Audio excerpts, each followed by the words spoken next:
오늘 말씀을 읽고 시작해볼까요?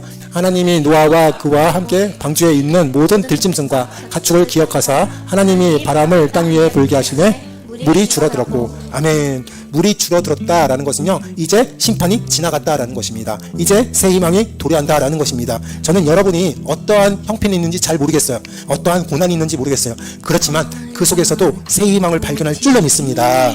여러분, 고난이 너무나 힘들지요? 그래요. 저도 마찬가지입니다. 너무 힘들 때가 있어요. 그 때에 하나님께서 오늘 말씀을 기억하게 하여 주셔서 150일 후에, 5달 후에 지나가지 않을 것 같은, 없어지지 않을 것 같은 그 모진 풍파가 잠잠해지고 물이 줄어들었다라는 말씀에 희망을 갖기를 주님의 이름으로 축원합니다. 노아의 방주 사건이 구원의 관점으로 볼 땐 두 가지 측면이 있어요. 노아를 제외하고 노아의 식구들이 총 7명이었죠. 노아 포함하면 8명이었고요. 그쵸?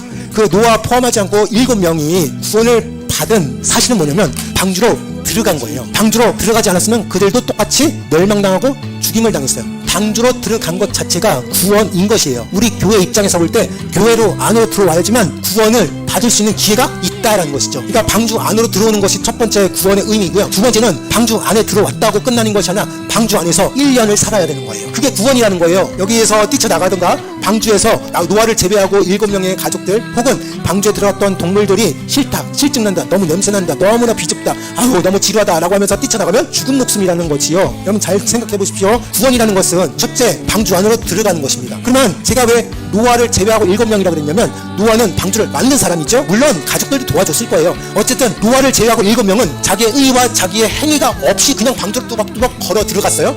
여러분도 우리 교회를 생각해 볼게요. 더 열린 교회 창립을 제가 주도해서 창립을 했어요. 여러분은 창립하는데 도움이 없었어요. 후에 그냥 우리 교회 문을 열고 오신 분들이에요. 하지만 노아 포함해서 노아 가족 모두 살려주신 걸 보니까 이곳에 있는 모든 분들이 축복받은 존재들이에요.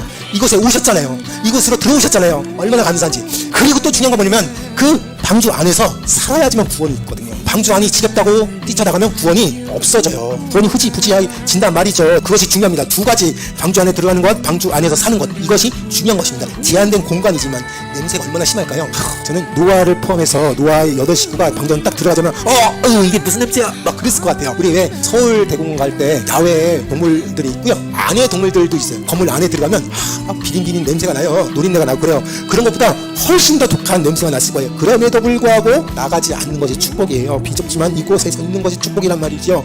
하나님의 간섭 안에서 사는 것이 축복입니다. 다시 한번 1절 말씀을 읽어보려고 합니다. 하나님이 노아와 그와 함께 방주에 있는 모든 들짐승과 가축을 기억하사 하나님이 바람을 땅 위에 불게 하시매 물이 줄어들었고, 아멘. 여러분 잘 보시면 하나님이 기억했대요. 하나님이 생각했대요. 누구를 생각하면 방주 안에 있는 노아와 노아의 가족들과 모든 짐승을 기억했다는 것이지요.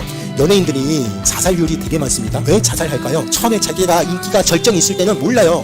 유아독전 너무나 사람들이 나를 칭호해주고 박수 쳐주고 띄워주는데 점점 세월이 가면 연예인들은 잊혀지기 마련이에요. 절정의 순간이 잠깐이에요. 그걸 못 견디는 사람들, 내가 대중으로부터 잊혀졌구나 라는 사실, 허탈감 때문에 자기의 목숨을 그렇게 하는 거예요. 그러니까 잊혀진다라는 게 사람의 심리상 굉장히 힘든 그런 감정인 것이지요. 여러분, 근데 중요한 것은 하나님은 나를 기억하십니다.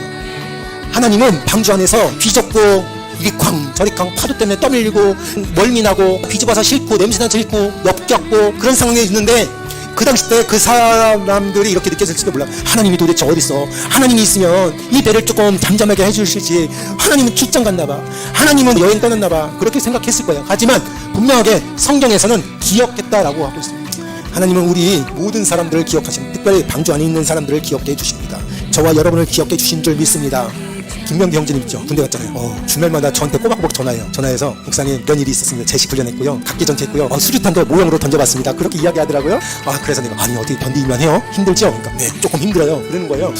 그렇지만 우리 교회 성도들이 통성기도했어요. 기도했습니다. 하이스탄 승리하고 나오세요 라고 했거든요. 그 김명기 형제님도 우리 교회를 잊지 못하고 우리들도 그 형제를 잊지 못하는 거예요. 기억하는 사람들끼리 이렇게 있는 거예요. 여러분, 이것이 얼마나 힘이 되는지 몰라요. 훈련 받으면서도 힘이 될 줄로 믿습니다. 든든하게 있는 줄로 믿습니다. 연무대라고 예수 믿는 훈련병들이 교회가 있어요. 내일은 거기 교회 갈 거예요. 거기서 세례 받으라고 그러는데 세례 안 받으려고요. 목사님한테 받으려고 그러는 거예요. 그래서 이번에 세례 받는 데 있어서 부활절 때 드리고 그 형제 오면 그때 또 드려야 될 것 같아요. 세례는 언제든 병상에서도 빨리 드리는 게 중요한데 그 형제를 위해서도 또 한번 드려야 될 것 같아요. 기억한 바 있다. 기억된 바 있다. 여러분, 하나님께서 여러분을 기억해 주신 줄 믿으시길 바랍니다. 하나님의 음성이 들리지 않더라도, 하나님이 만져질 수 없을지라도, 보이지 않을지라도 하나님은 나를 사랑하고 있고 있지 않는다라는 사실, 그 사실 앞에서 내가 새 희망을 가질 수 있고 새롭게 일어날 수 있는 게 되는 것입니다. 하나님은 내가 외롭고 고통스럽고 힘들어도 하나님은 주무시지 않습니다. 하나님은 여행 가지 않습니다. 내가 고통 당할 때 하나님은 옆에서 나를 위해서 기도하고 있고 나를 위해서 헌신하고 있다라는 것을 잊지 마시길 바랍니다. 염려하지 마시길 바랍니다. 나의 힘이시 여호와여, 내가 주를 사랑하나이다. 여호와는 나의 반석이시요 나의 요새시요 나를 건지시는 이시요 나의 하나님이시요, 내가 그 안에 피할